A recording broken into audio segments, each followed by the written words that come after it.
Welcome to the program. Dave Rubin joins us in about an hour from now. Pat Gray in 30 minutes. We still don't have a definitive answer for why the equivalent of 2 military divisions occupied Washington, D.C. for the inauguration, and why 5,000 troops still remain. Can we get an answer on this? Will somebody tell us why we do not want to normalize American troops in our cities? FBI Director Wray said they're monitoring threats online that showed armed riots would descend on D.C. and state capitals all over the country. Well, we didn't see a single riot on Inauguration Day. Not one. Well, I mean, besides the riots in Oregon from Antifa, and Seattle, why are we still seeing the troops patrolling Washington? Are they waiting for ghost riders? Ghost rioters. Is that what it is? We were talking about this after the show yesterday, and in the middle of this production meeting with my producers, an email came through from the Department of Homeland Security.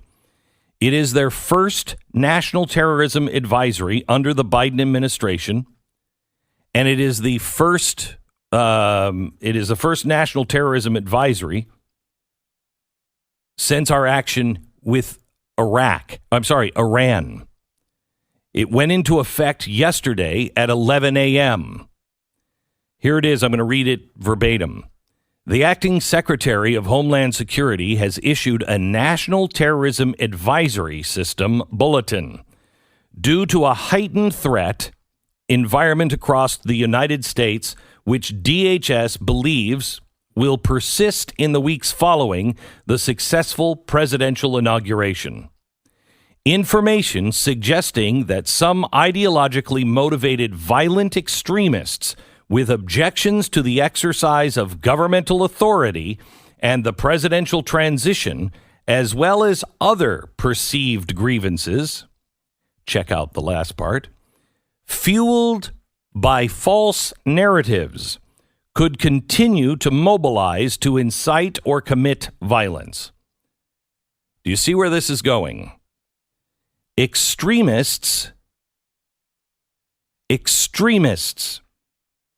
and false narratives.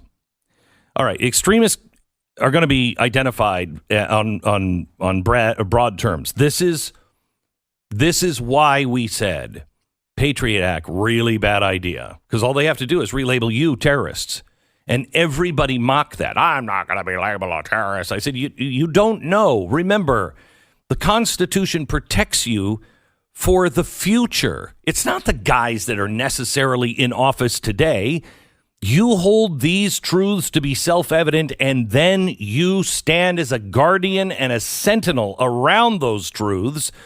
Even if you have a great guy or a great group of people in Washington, because you don't know when conditions change who people will vote for.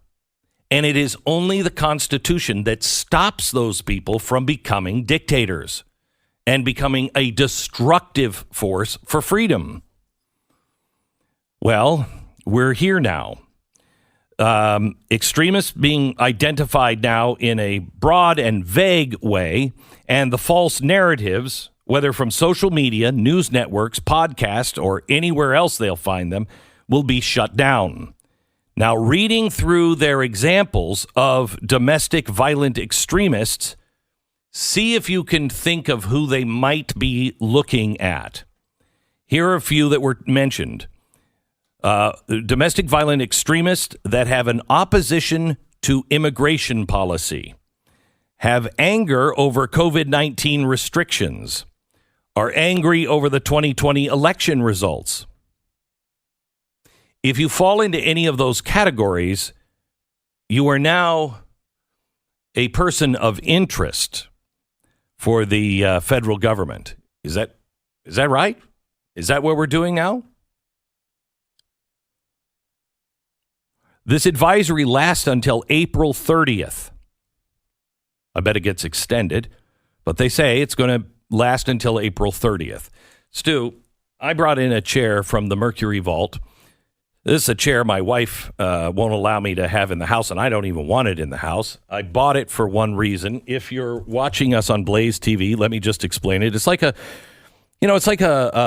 stool that you would find at a table, like you remember the old show Cheers.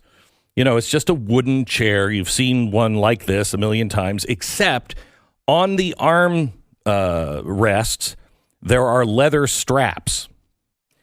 This is obviously a chair where if you sit down, somebody is strapping you in and you're not going anywhere. It's what's underneath the seat that is important to me. Show the underside of this seat, and I don't know if our cameras can zoom in tight enough, but you will see the German Iron Eagle. And in German, it roughly translates to the Department of Homeland Security. This chair was a chair for those who were persons of interest. When the Germans got together, and when the Germans got together and decided that they had domestic terrorists, they wanted to make sure that they sat there for that questioning. Now, I am not saying that that's what's happening with DHS. I'm saying that's what can happen. We have to learn from the mistakes of the past. And we have to all be very, very careful. I mean, you don't want to exercise this power. Because if you're not in power, you've set the precedent and the next side will do it to you. We are not a country that does this to each other.